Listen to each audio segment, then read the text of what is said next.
Bhavna Sahani and I'm back with a new video for class 10th history, and in this video I am starting with the new topic of the chapter, the age of industrialization.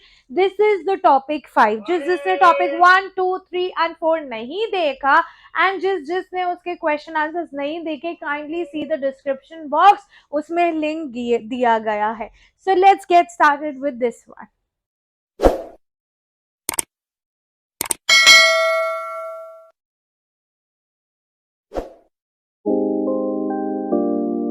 So let's start with the topic 5. The topic 5 is the peculiarities of the industrial growth. और अगर मैं peculiarities की बात करूँ, it means about the strange things. So जो industrial growth हो रही थी उसके अलावा कुछ unusual चीजें भी हो रही थी, उससे related कुछ strange चीजें भी हो रही थी. तो इस topic में हम उसी के बारे में पढ़ने वाले हैं. अगर मैं यूरोपियन मैनेजिंग एजेंसीज की बात करूँ, जो 3 एजेंसीज मैंने आपको टॉपिक 4 में बताई थी, ठीक है, they were interested in tea coffee plantation, ठीक है, और they were interested in acquiring lands at cheap rates, ठीक है, they were also interested, they also invested in mining indigo and jute, ठीक है. जो ये प्रोडक्ट्स थे, ये सारे प्रोडक्ट्स जो है एक्सपोर्ट के लिए यूज किए जाते थे, ठीक है. They were not used in India for sale, मतलब इंडिया में ये प्रोडक्ट्स नॉट फॉर सेल थे, ये सिर्फ एक्सपोर्ट के लिए यूज किए जाते थे, ठीक है. सो लेट 19th सेंचुरी में जितने भी इंडियन बिजनेसमैन थे, उन्होंने इंडस्ट्रीज को सेटअप करना शुरू किया, ठीक है. दे अवॉइडेड कॉम्पिटिशन विद मैनचेस्टर्स गुड, मतलब मैनचेस्टर में जो गुड बन रहे थे, दे अवॉइडेड कंपटीशन विद दैट, कि भाई हमें उन गुड से कंपटीशन करना ही नहीं है. तो यान जो है, it was not the important part of British import, मतलब यान जो है वो ब्रिटिश इंपोर्ट में नहीं आता था. It was not the important part of the British import into India, ठीक है. तो जितनी भी अर्ली कॉटन मिल थी इंडिया में, उन्होंने कोर्स कॉटन को प्रोड्यूस करना शुरू कर दिया, कोर्स कॉटन यान को, ठीक है, रादर देन फैब्रिक, ठीक है. तो यान जो है वो नहीं हम इंपोर्ट करते थे ब्रिटिश से, ब्रिटेन से, तो हमने क्या किया, उसी यान को प्रोड्यूस करना शुरू कर दिया इंडिया में, क्योंकि हम उसको इंपोर्ट नहीं करते थे. जब यान इंपोर्टेड, जब यान इंपोर्ट होता था, वो superior variety produced in Indian spinning mills exported to China and used by handloom weavers in India. इसका मतलब क्या हुआ, व्हेन यान इंपोर्टेड, कौन सा यान इंपोर्ट होता था, सुपीरियर वैरायटी का, they were produced in Indian spinning mills. कहाँ प्रोड्यूस होते थे, इंडियन स्पिनिंग मिल्स में, और फिर कहाँ एक्सपोर्ट किए जाते थे, चाइना में. And they were also used by handloom weavers in India, ठीक है. अगर मैं 20th सेंचुरी के फर्स्ट डिकेड की बात करूं, 1900 से 1910 की बात करूं, बहुत सारे चेंजेस आए थे, जिसकी वजह से इंडस्ट्रियलाइजेशन का पैटर्न काफी ज्यादा चेंज हुआ था, ठीक है. तो आपने स्वदेशी मूवमेंट के बारे में भी सुना होगा, जिसमें नेशनलिस्ट ने क्या किया था, nationalist are the people who wanted equal right in their own nation, ठीक है. उन्होंने क्या किया था, उन्होंने फॉरेन क्लोथ्स को बॉयकॉट कर दिया था, ठीक है. उन्होंने कहा कि हम made in India goods he use करेंगे, ठीक है. तो जितने भी इंडस्ट्रियल ग्रुप्स थे, उन्होंने अपने आप को ऑर्गेनाइज किया था to protect their collective interest, ठीक है. गवर्नमेंट को प्रेशराइज किया था कि भाई हमें टैरिफ प्रोटेक्शन से बचाओ और हमें कंसेशन दो, ताकि हम अपने प्रोडक्ट्स को और सस्ता निकालें और वो प्रोडक्ट्स हमारे बिके, ठीक है. तो 1906 में जितना भी हम इंडियन यार्न एक्सपोर्ट करते थे, वो कम हो गया. Export of Indian yarn decline. So China decline, China में हम एक्सपोर्ट करते थे, वहां से डिक्लाइन हो गया, क्योंकि चाइनीज और जापानीज ने मिल सेटअप कर ली थी चाइनीज मार्केट में, कंप्लीटली चाइनीज और जापानीज माल बिकने लग गया था. तो इसी वजह से इंडियन यार्न एक्सपोर्ट हम नहीं कर पा रहे थे चाइना में, ठीक है. तो जितने भी इंडस्ट्रियलिस्ट थे, ignore the spelling is wrong, जितने भी इंडस्ट्रियलिस्ट थे इंडिया के, they shifted from yarn to cloth production. All right, they shifted from yarn, let me just correct it, to cloth production, ठीक है. यहाँ पे भी स्पेलिंग गलत है, clear. So cotton piece goods production in India doubled between 1900 and 1912. इसी वजह से जो cotton good piece थे, उनकी प्रोडक्शन काफी ज्यादा इंक्रीज हो गई, ऑलमोस्ट डबल हो गई बिटवीन 1900 एंड 1912, ठीक है. अगर मैं इंडियन इंडस्ट्रियलिस्ट की कंडीशन की बात करूं, before the world war one, before the world war one Indian industrialist की क्या हालत थी, क्या कंडीशन थी, अगर मैं उसके बारे में बात करूं, तो टिल वर्ल्ड वॉर वन जो इंडस्ट्रियल ग्रोथ थी काफी ज्यादा स्लो थी, ठीक है. जितने भी मैनचेस्टर्स थे, जितने भी मैनचेस्टर इंपोर्ट्स थे, जो गुड्स हम मैनचेस्टर से इंपोर्ट कर रहे हैं इंडिया में, ठीक है, उसका काफी ज्यादा डेक्लिनेशन हो गया था। Manchester imports into India declined. क्यों? क्योंकि ब्रिटिश मिल्स जो थी वो वॉर प्रोडक्शन कर रही थी। मतलब जब मैनचेस्टर में जितनी भी फैक्ट्रीज थी, इंडस्ट्रीज थी, वो क्या कर रही थी? वॉर से रिलेटेड प्रोडक्शन कर रही थी। उन्होंने बाकी प्रोडक्शन बंद कर दी थी। अब बाकी प्रोडक्शन हो ही नहीं रही, तो हम उसको इंपोर्ट कैसे करेंगे इंडिया में, राइट? तो इंडियन फैक्ट्रीज ने क्या किया? They were called upon to supply war needs, जैसे jute bags, army uniform, tents, leather boots and so on. नई फैक्ट्रीज लगाई गई, ओल्ड फैक्ट्रीज को और ज्यादा काम मिला, और ज्यादा मल्टीपल शिफ्ट करनी पड़ी उनको, ठीक है। न्यू वर्कर्स को एम्प्लॉय किया गया, दे वर लॉन्ग वर्किंग आवर्स, ठीक है। And over the year production boomed, ठीक है। वर्ल्ड वॉर में प्रोडक्शन एकदम बूम हो गई, क्योंकि अब हमें क्या चाहिए थे? War goods. वॉर गुड्स कहाँ बनने लगे? फैक्ट्रीज में। न्यू फैक्ट्री सेटअप हुई, हमें इतने ज्यादा वॉर गुड्स चाहिए थे, ठीक है। लेकिन वॉर के बाद क्या हुआ? मैनचेस्टर में जितनी भी फैक्ट्रीज आई थी जो वॉर गुड्स बना रही थी, अब तो वॉर खत्म हो गया, तो हमें वॉर गुड्स नहीं चाहिए। तो Manchester never came back to the old position. War से पहले वो क्या कर रही थी? वॉर से पहले कॉटन को, यान को, बहुत सारी चीजों को बना के इंडिया में इंपोर्ट कर रही थी। लेकिन फिर क्या हुआ? मैनचेस्टर में वॉर गुड्स प्रोड्यूस होने लग गए, हर एक फैक्ट्री में सारा नॉर्मल गुड्स बंद हो गया।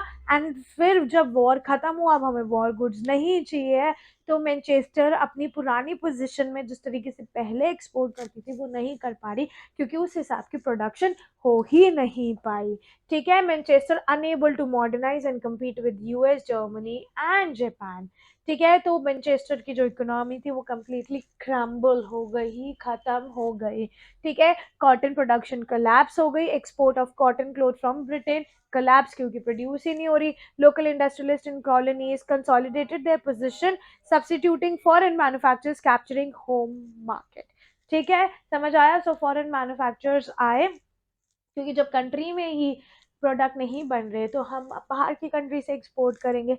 तो फॉरेन मैन्युफैक्चर ने सब्सटीट्यूट कर दिया और होम मार्केट को कम्प्लीटली कैप्चर कर लिया मैनचेस्टर में। तो ये पूरी मैंने मैनचेस्टर की बात किया है कि till world war they were a good exporter, ठीक है। ड्यूरिंग वर्ल्ड वॉर उन्होंने क्या किया? वॉर प्रोडक्शन करनी शुरू कर दी। सब फैक्ट्रीज में जो माल बन रहा था सब मना कर दिया और बोला वॉर की प्रोडक्शन करो।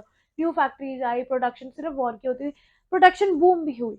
लेकिन ऑब्वियसली वॉर के बाद हमें वॉर गुड्स तो नहीं चाहिए, तो वापस वो जो जैसे पहले वॉर से पहले एक्सपोर्ट करती थी वो नहीं कर पाई, क्योंकि उस हिसाब की प्रोडक्शन ही नहीं हो रही थी, ठीक है। तो इसलिए फॉरेन मैन्युफैक्चरर्स आए और उन्होंने उनकी होम मार्केट को कैप्चर कर लिया, ठीक है। तो जो स्मॉल स्केल इंडस्ट्रीज थी दे प्रोस्पेरेट, ठीक है, they prospered despite huge competition with British machine goods and Indian large scale industries. तो after war क्या हुआ? Industries grew, ठीक है, but large industries formed only a small part of the economy. हमारी country में इंडस्ट्रीज जरूर बढ़ी, लेकिन अगर मैं लार्ज इंडस्ट्रीज की बात करूं, they consider only the smaller part of our economy, ठीक है। 1911 में जितनी भी लार्ज स्केल इंडस्ट्रीज थी, 67% of the large scale industries were located in Bengal and Bombay, ठीक है। रेस्ट ऑफ द कंट्री की मैं बात करूं तो वहां पे स्मॉल स्केल प्रोडक्शन हो रही थी, बंगाल और बॉम्बे में ही सिर्फ 67% ऑफ लार्ज स्केल इंडस्ट्रीज थी, ठीक है। Small proportion of total labour force worked in registered factories 5% 1911 and 10% इन 1931। तो रजिस्टर्ड लेबर वर्कफोर्स, जो लेबर वर्कफोर्स थी उनको रजिस्टर कराया जाता था, सिर्फ 5% of registered labours were working in 1911 in factories, rest were unregistered and 10% in 1931, ठीक है। जो बाकी लोग थे, बाकी वर्कर्स थे, वो छोटी छोटी वर्कशॉप और अपने हाउस होल्ड में काम करते थे, वो हैंडीक्राफ्ट्स का काम करते थे। 19th सेंचुरी में cheap machine made thread wiped out, weavers still survive. 20th century में handloom cloth production expanded and 1900 and 1940 में due to diverse technological changes, again जिसकी वजह से हैंडलूम क्लोथ प्रोडक्शन काफी ज्यादा एक्सपैंड हुई थी, ठीक है, basically we can say technological upgradation हुआ था. So handloom cloth production expanded steadily in 20th century. अगर मैं second decade of 20th century की बात करूं तो जितने भी हैंडीक्राफ्ट पीपल थे, वीवर्स थे, इन्होंने हैंडलूम के साथ साथ फ्लाई शटल भी यूज करना शुरू कर दिया, जिसकी वजह से प्रोडक्टिविटी पर वर्कर काफी ज्यादा एक्सपैंड हो गई थी, प्रोडक्शन काफी ज्यादा स्पीड अप हो गई थी और लेबर रिड्यूस हो गई थी, लेबर वर्क रिड्यूस हो गया था, क्योंकि फ्लाइंग शटल और हैंडलूम को दोनों को मिला के काफी ज्यादा प्रोडक्टिविटी बढ़ गई थी. 1941 में over 35% of handlooms were fitted with flying shuttle. ठीक है, इन त्रवणकोर, मद्रास, मैसूर, कोचीन, बंगाल. बाकी थोड़ी और स्मॉल इनोवेशंस आई थी जिसकी वजह से वीवर्स ने अपनी प्रोडक्टिविटी को काफी ज्यादा इंप्रूव किया था, specially in the mill sector. तभी ये पॉइंट था कि 1900 से 1940 में due to technological changes handloom production काफी ज्यादा एक्सपैंड हो गई थी. Reason was the fly shuttle. Fly shuttle को अटैच कर दिया था गया था हैंडलूम से, जिसकी वजह से लेबर वर्क कम हो गया था, ये एक मशीन की तरह काम होने लग गया था एंड प्रोडक्टिविटी काफी ज्यादा इंक्रीज हो गई थी. Right, so there was certain group of weavers. Now certain group of weavers were in better position and others have to survive the competition with the mill industries. अब इसमें क्या है कि जो कुछ group of weavers है, they were in better condition, लेकिन कुछ weavers ऐसे थे जिनको competition में survive करना पड़ता था with the mill industries. अगर मैं weavers की बात करूं, ठीक है, तो कुछ weavers थे जो coarse cloth produce करते थे. ठीक है, coarse cloth सस्ता होता था तो it was bought by poor and obviously उसकी डिमांड फ्लक्चुएट करती थी. राइट, कुछ लोग फाइनल वैरायटी प्रोड्यूस करते थे और फाइनल वैरायटी महंगी होती थी, so it was bought by well to do people and more stable people. ठीक है, बैड हार्वेस्ट के टाइम, फेमाइन के टाइम, जो पुअर पीपल थी उनकी इनकम कंप्लीटली खत्म हो जाती थी, इसलिए वो अपने पुराने कपड़े ही पहनते थे, वो नए कपड़े नहीं खरीदते थे. तो वीवर्स जो कोर्स क्लोथ करा बनाते थे उनकी डिमांड काफी ज्यादा फ्लक्चुएट होती थी ड्यूरिंग बैड हार्वेस्ट, फेमाइंस. ठीक है, तो इस वजह से वो क्लोथ नहीं खरीद पाते थे एंड ऐसी कोई भी प्रॉब्लम रिच पीपल के साथ नहीं थी, दे वर स्टेबल. ठीक है, तो इसलिए फेमाइन और कोई भी प्रॉब्लम उनकी अफेक्ट नहीं करती थी. तो जो फाइन क्लोथ्स होते थे, जो महंगे क्लोथ्स होते थे, जो स्किल्ड आर्टिस्ट बना सकते थे, जैसे बनारस और बालूचरी साड़ी, उनकी डिमांड पे कोई इफेक्ट नहीं पड़ता था because rich people were never struggled due to famine. ठीक है, mills could not imitate specialise production. जो स्पेशलाइज प्रोडक्शन होती थी, जो सिर्फ एक अलग तरीके की, जैसे मीनाकरी, कलमकारी, ठीक है, कांजीवरम, बालूचुरी, ये क्या है, ये स्पेशलाइज प्रोडक्शंस हैं. ठीक है, तो उनको इमिटेट करना, कॉपी करना काफी ज्यादा मुश्किल था. तो saris with woven borders, famous lungis, Madras handkerchief, उसको डिस्प्लेस नहीं कर पाए. वो सिर्फ हैंडीक्राफ्ट में ही चल रहा था, उसको मिल्स डिस्प्लेस नहीं कर पाई थी. ठीक है, अदर वीवर्स, और इनके अलावा मतलब वो वीवर्स जो स्पेशलाइज प्रोडक्शन करते थे और जो रिच पीपल की प्रोडक्शन करते थे, दे वो इन अ बेटर कंडीशन, क्योंकि उनकी डिमांड पे कभी भी अफेक्ट नहीं पड़ता था due to any circumstances in the country because their income was stable.